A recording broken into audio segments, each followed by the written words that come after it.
Safer Neighbourhood Team is about being visible to the community that we are working with. We are out amongst the community talking to people a lot, different communities.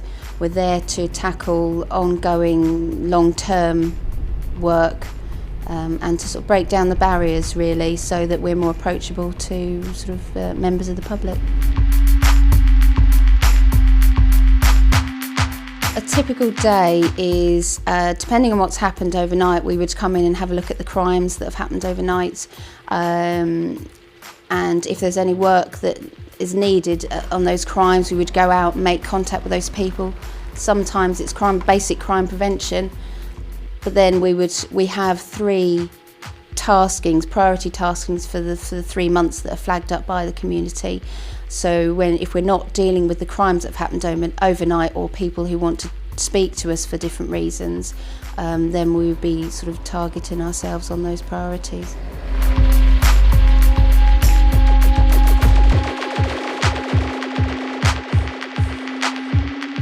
Qualities to do the job would be, you have to be quite a good communicator. You need to sort of target who you're speaking to, and to listen to what they have to say.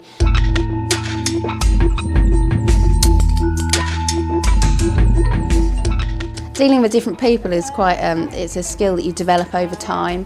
And I think that's one of the things about this job. You've got to be interested in people, and it's just something that I found that I've been able to do.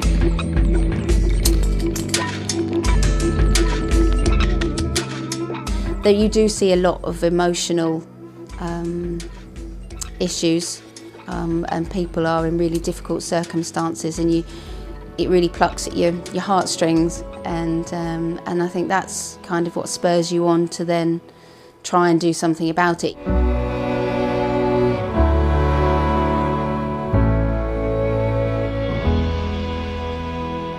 Multi-agency work is really important,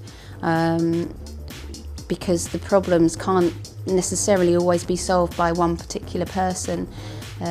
Like antisocial behaviour, most people would think just to ring the police and get the people to move on. Well, that's not actually dealing with the problem.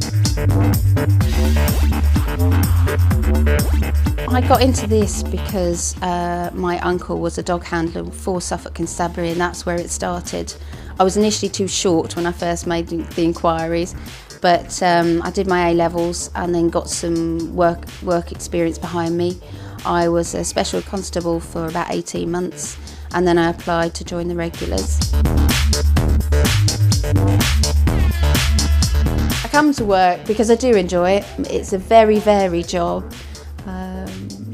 You're not sitting at a desk all the time, and it doesn't become stagnant because you go out and do different things, and to a degree you are your own boss, because it's up to you to a degree what you do and where you go. So long as you are concentrating, you've got things to concentrate on, and you've got the villages that you're responsible for, then you can make that decision what you do and who you speak to. So there's a lot of freedom in that.